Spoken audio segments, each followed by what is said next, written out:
between now and July the 4th, in the politics, is there anything that could dent your enthusiasm for UK equities?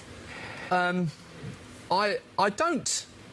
I think there'll be a creeping of promises that will be met with resistance from inquisitive journalists like yourself about, how can this be achieved, and Institute of Fiscal Studies, again, might sort of push back on how much is sort of being promised. But I think it's unlikely that the campaign trail, he says, is going to do enough to derail what looks the most likely outcome. I think the uncertainty resides in the majority.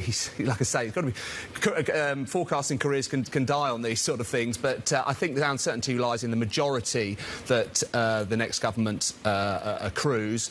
But I think in the first instance, the new government would be cognizant of the mistakes sort of made in prior governments, pushing too hard against public finances, being too bold, and certainly with inflationary pressures not yet tamed. So I just don't think the campaign is going to deliver enough surprises to derail the result, and I don't think we're going to get a government that's going to act imprudently, certainly not in the first instance. I don't want to downplay how, the radical ambitions of a new government that I think they harbour, but I don't think they're an immediate priority. You're fairly bullish, as Lizzy pointed out, but is that a result of a catch-up trade to U.S. equities, the read-through, or is that simply just given that the FTSE, for example, is still gets so much of its revenue from internationally as opposed to right here in the UK, or is that actually a regional story?